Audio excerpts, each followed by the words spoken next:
ഇതാണ് എൻ്റെ കൂട്ടുകാരൻ സുനൈഫ്. ഇവനോടൊന്നിച്ച് ഞങ്ങൾ ഷിറിയ കടപ്പുറം കാണാൻ വേണ്ടിയിട്ട് പോവുകയാണ്. അപ്പോൾ അവിടെ ഒരു സന്ധ്യാസമയത്ത് അവിടുത്തെ കാഴ്ചകൾ നിങ്ങൾക്ക് കാണിക്കാം. അതിമനോഹരമായ കാഴ്ചകൾ, എത്ര കണ്ടാലും മതിവരാത്ത കാഴ്ചകളായിരുന്നു അവിടെ ഞങ്ങൾ കണ്ടത്. കൊച്ചുകുട്ടികൾ അവിടെ കളിക്കുന്നുണ്ടായിരുന്നു. മറുവശത്ത് കുറച്ച് ആൾക്കാർ അവിടെ വല വീശി മീൻ പിടിക്കുന്നുണ്ടായിരുന്നു. ഇങ്ങനെ സന്ധ്യാസമയത്ത് മനോഹരമായ സൂര്യൻ്റെ ഒരു ചുവന്ന നെറ്റിക്കുറി പോലെയുള്ള സൂര്യൻ്റെ അതിമനോഹരമായ കാഴ്ചകൾ. പിന്നെ കടലത്ത് നങ്കൂരമിട്ടിരിക്കുന്ന കുറേ കപ്പലുകളും കാണാൻ കഴിഞ്ഞു. കുട്ടികളവിടെ എൻജോയ് ചെയ്ത് കളിക്കുന്നുണ്ട്. ഓരോരാൾ അവരുടെ ജീവിതത്തിൽ ഇങ്ങനെ മുങ്ങിക്കൊണ്ടിരിക്കുന്നു. ഇവിടുത്തെ ശാന്തത എന്നെ വല്ലാതെ അത്ഭുതപ്പെടുത്തി. വളരെ മാനസിക ബുദ്ധിമുട്ടുകളിലും അതുപോലെ ജോലി സമ്മർദ്ദത്തിലും അതുപോലെ ജോലി പ്രഷർ, എന്ത് പ്രശ്നങ്ങളായിക്കോട്ടെ നിങ്ങൾ അതൊക്കെ മാറ്റി വെച്ച് കടപ്പുറത്തെ ശാന്തത എക്സ്പീരിയൻസ് ചെയ്യാൻ ശ്രമിക്കുക.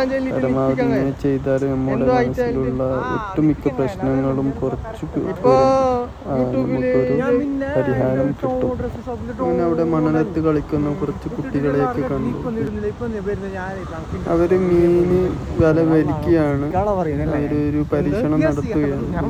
കടലിൻ്റെ അതിശക്തമായ തിരമാലകളും അതുപോലെ അവിടെ ഉണ്ടായിരുന്നൊരു കാറ്റും അത് വളരെ മനോഹരമായിരുന്നു.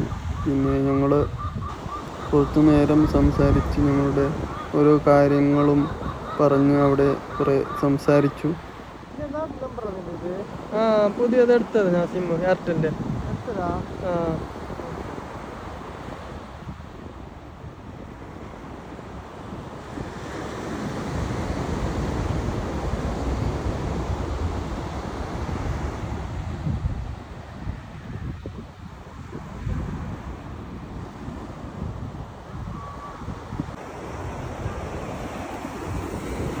അപ്പോൾ പോകുന്ന സമയത്ത് ഞങ്ങൾ അവിടെ മാനത്ത് പറത്തമിട്ട് പറക്കുന്ന പരുന്തിനെയൊക്കെ കണ്ടു. അതിങ്ങനെ ലക്ഷ്യം വെച്ചിട്ട്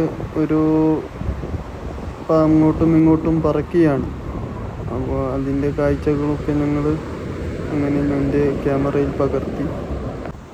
അപ്പോൾ ഇതൊക്കെയാണ് എൻ്റെ ഇന്നത്തെ യാത്രാ വ്ലോഗ്. അപ്പോൾ എല്ലാവരും ഒന്ന് സപ്പോർട്ട് ചെയ്താൽ വളരെ നന്നായിരുന്നു. അപ്പോൾ എല്ലാവർക്കും നന്ദി.